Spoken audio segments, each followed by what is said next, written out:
So good evening. I am working on being a little more consistent with my social media, and I've been working on some stuff, and launching has been kind of slow. It's been the holidays and I've been doing some playing, but it's the beginning of the year and we've got some really exciting things that are happening this year. And so I said I need to be a little more consistent with sharing the vision and talking about what's happening in some of the passion projects that I'm involved in. And so I thought I'd start with the biggest project that right now is launching. I retired about a year and a half ago, May 31st of 2022, and set out on kind of a life adventure of figuring out what my new passions are going to be in this new chapter of life. And those new passions and the time to go back and play with some of the old passions led me to Ecuador. I started thinking about where I wanted to live, what I wanted the climate to be, and started looking at Central America, and several things happened, but Ecuador came up on my radar. And I did some research. I did lots of research where I started checking out, all the things, of cool things about Ecuador. And then I just said, I'm going to take a trip. And I spent a month down here really traveling, trying to really figure out if this is where I wanted to be for the next chapter of life. And on that trip, I had several communities, several cities that I wanted to go and visit. And I had a well-planned itinerary. I was going to be gone for 30 days, and I was going to hit like 8 or 9 different cities. And really, I was going to try to figure out, is this where I might want to live in the next chapter? My kids are grown. They've got families of their own. I don't have anyone I have to be responsible for, so I literally could be anywhere in the whole world. And as I was traveling to a few of the towns, like one town, I was like, nope. And after the first night, I packed up and I was like, nah, I'm moving on to the next city. It was too hot. It was too humid. And I'm coming from South Carolina. I spent the last 10 years, about 9 years in South Carolina before I made this move. And I was just like, I don't want to be hot. I don't want to be uncomfortable. And I traveled to some of the other towns, and I was like, too small. Cute little vacation town, but too small. I got joy out of paying 50 cents for a tuk-tuk driver to drive me to the other side of town, or being able to walk to everything in town. And that was a great experience, but I said I don't want to live here. And then I went to one city, and the elevation was so high. It was 9,000 feet elevation, where you wake up out of your sleep gasping for air, kind of just trying to acclimate to that. And I was like, nah, this is not my kind of city. But I came and visited Cuenca, Ecuador, and really fell in love with the city. On my first morning here, I woke up and went out walking, and I was just like, this place feels beautiful. And I began to, and it was one of the towns I had done some looking at. There were a lot of Americans that have come down here. It's got a good cost of living, lots of really nice benefits. It's a very big town, but the way it's sectioned, it doesn't really feel like a big town if you're living on the outskirts of it, which I do. And I instantly was like, this is where I would like to live. And so I began that move. Now, the backstory of that is I was a farmer. I was running a small farm, about 5 acres, with some other projects, and running a farm-to-table restaurant and catering company. And I've had quite an adventure in my professional life, but all of it has been about community. How do we fix community? And food and housing are two things that I got passionate about some years ago with trying to fix community. And so I spent the last 10 years kind of gravitating slowly, first into just growing stuff or working with community gardens. And then I was farming kind of small scale. And then I was raising animals, and then I was butchering stuff. And then I bought a farm with a restaurant and began that whole chapter of my life. But all of that has been about how do we find solutions for community, which has been my passion work for 20 some years now. And as I was moving, part of it is like, why? If you could be anywhere, then how do you make a decision on where to go? And at first, that was kind of hard. It was, I want to look around, and I want to make a list of things that are important to me. And one of them was weather. I didn't want to be hot. I didn't want to be cold either, but I didn't want to be hot. And I even had people that are like, you're never going to find like all these things on your list. And I was like, yeah, I did. It's a place that it's 70 to 75 degrees every day, like year round. I don't have heat, I don't have humidity, I don't have mosquitoes. But I also have a cost of living that lets me retire at a relatively young age and set out to do the things that I'm really passionate about. That was kind of the dream. It's like, what's your dream? It was to have my time to myself, to be able to own my time and be able to do the things that I'm passionate with that time. And so, in finding that place, because it's where do you go do life next? Finding that place, I've spent about the past year now getting ready to do some of that passion work, and that takes me back to community. And so, one of the dreams was you got to spend more time doing the healing work that you really are passionate about. I've spent quite a while really looking at, if we're going to fix community, we have to help people heal, because people are the problem with community.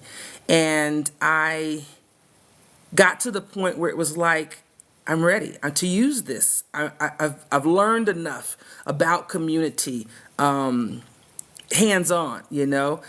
building housing and food. Those are two real criticals, like your basic needs.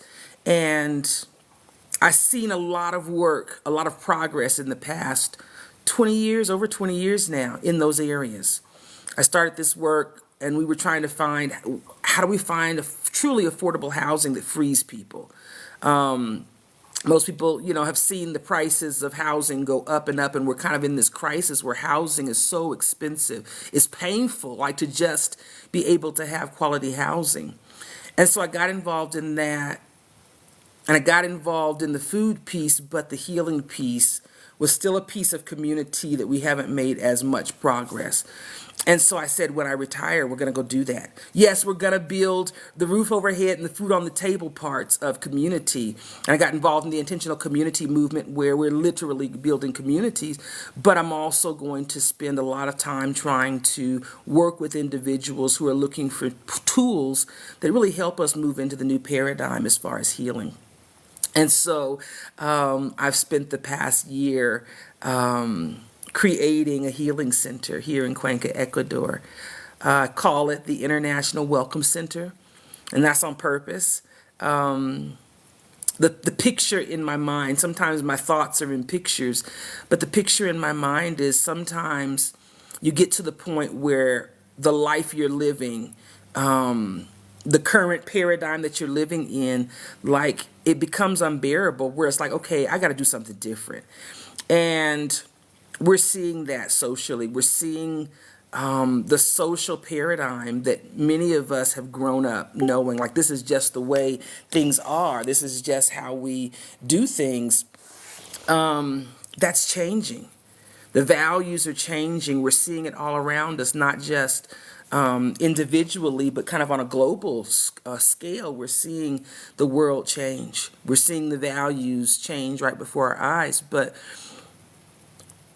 sometimes before that paradigm completely dies, there's those that say, hey, we got to start finding solutions for a better way. We've got to figure out how to do community in a different way. And it doesn't mean throwing out all of the old ways, but it says we've got to look at where we are and see what we need to be able to fix it. And so towards that end, part of my passion, part of my dream, the stuff that you do if you weren't so busy doing life stuff, was I'm going to create a center where individuals can come, first of all, and rest. Because to begin fixing stuff when you're in life in a traumatizing kind of environment, which life is right now for a lot of people, you need rest.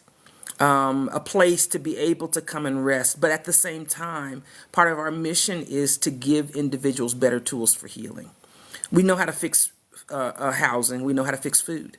We know how to fix power and all of those kinds of things. And I'm working with a team of people where we're going to be building physical communities using the best appropriate technology we have. But this center is really about having a place for people to be able to heal. Rest and healing kind of go hand in hand. Something in life's got to give. And so we've got 8 wonderful bedrooms and baths here at the International Welcome Center. It really is a place for people who are saying, I've got to change, I've got to move into this new paradigm, but you need new tools. Sometimes the tools from the old paradigm don't work, and healing is one of those things that we've got to have better ways, because we've got a 100% trauma rate. Everybody got issues. Everybody. Me too. Me too. Everybody got issues. And so if we're going to begin truly fixing community in a way that's transformational, fixing society, because we are the microcosm of society, we've got to have better tools to heal. And so I've been here for the past year getting bedrooms ready, and it's just, there's a lot of stuff that goes into creating space, but we've now got 8 bedrooms and 8 baths where we are able to offer the healing vacation retreats, which I'm really excited about. There are opportunities for individuals to come because, one, Cuenca is just a wonderful place. If you've not been to South America, there's so much, I can't even go into it like in one sitting, that it has to offer. This is a place that's rich in culture and heritage and the old ways mixed with the new ways, and it's a beautiful place. Just Google it, Cuenca, Ecuador. But we also have curated excursions that we go on to really help with not just, healing is mind, body, and soul if you're doing it well, if you're doing it in balance. And so we take advantage of some of the really wonderful resources here, like the healing springs that are here. We have hot springs that are fed by the old volcanoes from this area, and several other excursions that we have that are really luxurious kind of excursions, and some that are just exposure. There's just a wealth of culture here, and so the vacations include some of those excursions where you're hosted, we're taken to some of these various things, but at the same time I work with individuals with our healing protocols, our social tech. They're tools to help individuals really come into a deeper place in their healing work. And so I'm really excited about that. People ask me sometimes, like, why do you do this work? Why are you always on these kind of excursions and projects and trying to fix stuff? And the real answer is, like, my mind thinks strategically. I started this work 20-some years ago with how do we fix community and how do we be strategic, how are we effective, how do we really see transformation. And part of the reality was everything shifts, life changes, every bubble busts. We see what's happening in society. It just gets bad, but at a certain point it gets so bad that people say, okay, enough of that. Enough, we're not going to do that no more. We're not going to continue to operate in those ways. And if we know that that's going to happen, why don't we start planning for something new? Why don't we do it before the old system crashes or before we have a major crisis? Because crisis sometimes will shift paradigms faster than anything. But how do we actually do that? And so we bring people here and we help them develop those tools. We help leaders develop tools that will help us get to that next place. But it starts with each one of us. The old paradigm was, I can lead you, but it doesn't necessarily mean that I can live that stuff that I'm talking about. And I think the new paradigm is, you got to be able to live it. You've got to be able to live these principles that help us actually change, transform our own lives, but also transform the lives of people that come into contact with us. And so I've gone from farming to running a healing center in Cuenca. I tell people this is my retirement work, It's very laid back here at a much slower pace. But it's serious work. It's work I'm really passionate about. I'm excited about this year because one of the things that we'll be offering this year will be our Village Builder Retreat. I began saying, who do you reach first? And I feel like I can't speak to everybody. Everybody's not my assignment. This isn't something that everyone will gravitate towards, but I can speak to women. I can speak to women that have gone through life in a traumatizing society, and they got issues and they recognize it and they see how that impacts their lives in ways that they're not living life fully. And part of the community piece is you got to help people. Sometimes you may want to do healing work, but it's like, but I got a whole lot of other priorities going on in life, and that's real. That's real. I got to make sure I keep that roof over head and food on the table. And we have a supporter who said, I'm willing to provide some scholarship funds. And so we've been able to pair those scholarship funds with our 2024 Village Builder retreats that'll be women-centered. One of our initiatives is the Women Heal Together initiative, and you can go there on the website, www.womenhealtogether.com. And we wanted to offer the healing vacation treats to women, but we also want them to go back home to their communities and truly be social first responders, be the people that can stand up when there's issues and crisis that happen in community, because that's real, whether it be natural disasters or all of the other kinds of things that happen that are tragic. Do we have people that really are competent to be able to help with that, or better competent? Do we have a bigger army of people that are skilled? And so one of the other projects in our developing convertible communities is actually the physical aspects of community. And so this Village Builder retreat that centers women will do 1 week where they'll come and participate in the Healing Vacation Retreat, which is truly a relaxing and luxurious week with hard work, because we do some healing work during that time. But the second week, we actually teach practical skills. Myself and one of the partners with Developing Convertible Communities, women and their partner, because this funding allows them to bring a partner with them. We want to create supportive healing teams with the individuals that come and participate. But they'll learn practical skills of building a crisis village, basically, including solar.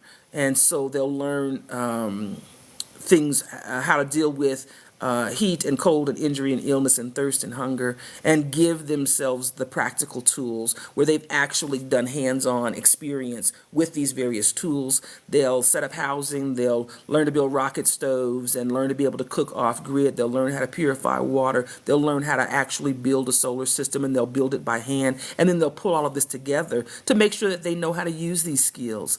It's kind of the grown-up version of like a Boy Scout camp out, except we do it real comfortable in our facility.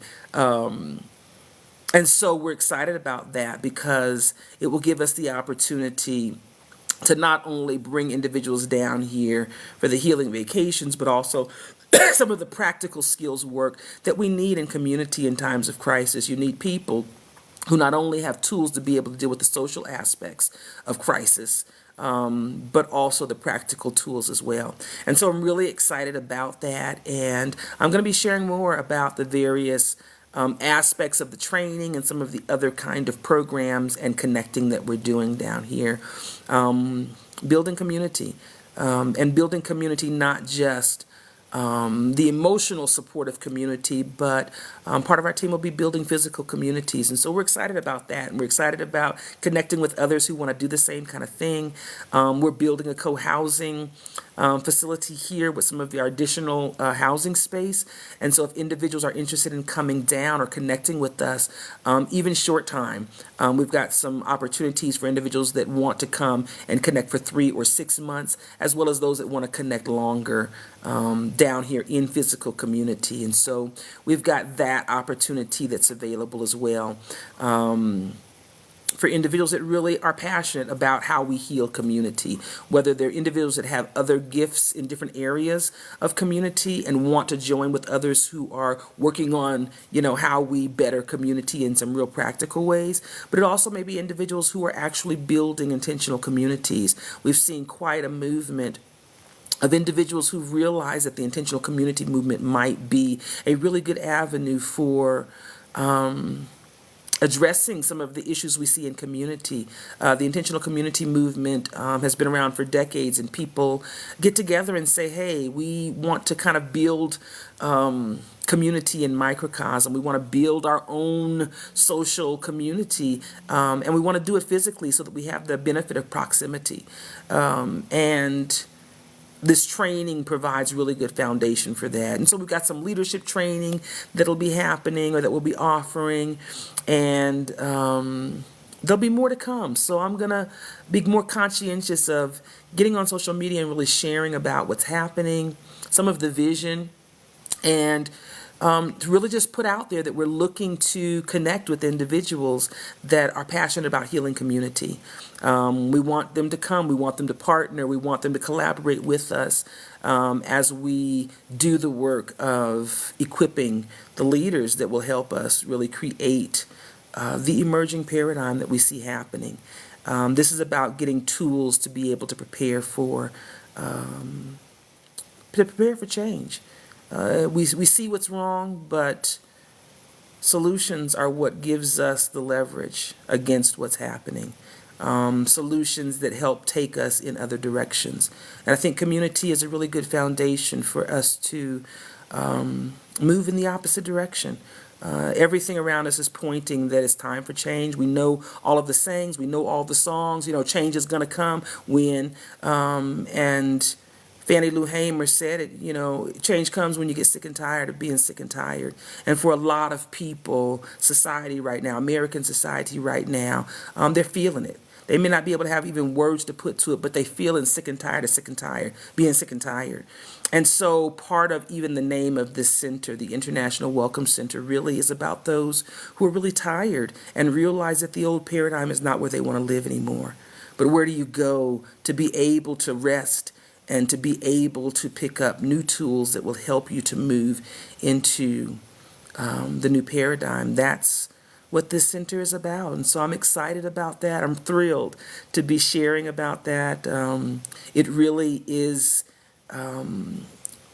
intentionally thought of to be a place for not only spiritual healing, but personal transformation and equipping, to be able to pick up practical skills, to be able to really help individuals as we see a shift in community. And really, my personal philosophy is you can either prepare for change or change is going to happen without you being prepared. It's your choice. And this is about helping us connect in ways that help us be prepared for change.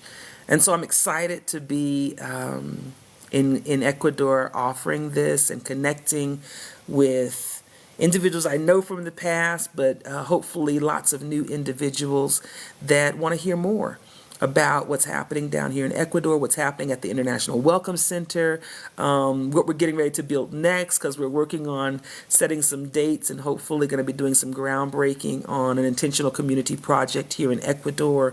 So there'll be lots of opportunities for people to come and learn not only about the building construction, the solar technology, but also the social tools, the social tech that we feel is as important, if not more important, because you can have really good housing tech and power and alternative power and be able to live, function off grid and have food done all kind of different ways that we now can do agriculture that's sustainable. But if you have people that aren't living sustainably, put them together and you still got chaos. And so this is about what if we start with the foundation of people. What if we made sure that we had better healing tools? Because we got issues. And when we have issues, we interact with each other in ways that become damaging. And that's what we're seeing. We're seeing people with issues interacting with people with issues in community, and we're getting worse unless we intentionally work to do better. And so the International Welcome Center is my baby. And I want to tell everybody about it. And so if you want to find information about the center, you can go to globalundergroundrailroad.com.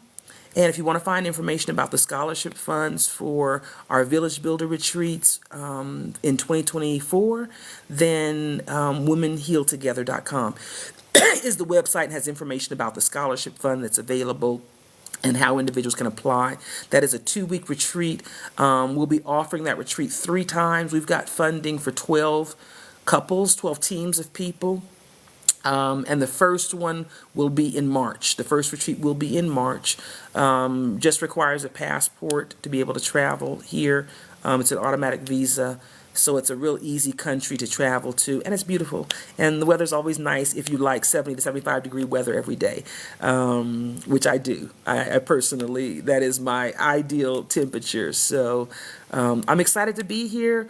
I'll be on more talking about some of the things and talking about just why we're doing what we're doing and being able to share some of the things that we're teaching down here and some of the projects that we're working on. We've got one project that's gearing up for groundbreaking, and then there's one more project right after that where we'll be playing with some building tech and doing some really cool things in building physical communities. So I'm excited about that. I'm excited. So check it out.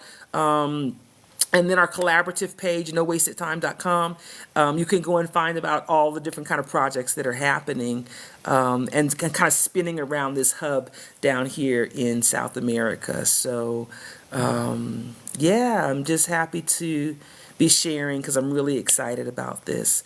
And if anybody's got any questions, put it in the chat. I can give you more information. Check out the websites. If you forget any of them, the tag name is nowastedtime.com because that's the website. And you can go and find on the partner pages the various links and the different programs and initiatives that are happening and swirling out of this hub here in Ecuador. So I'll be sharing more. Stay tuned, and thanks for letting me share my most recent exciting thing that's happening in my life. So, all right, guys, I will touch base later. Be watching for more information in the days to come.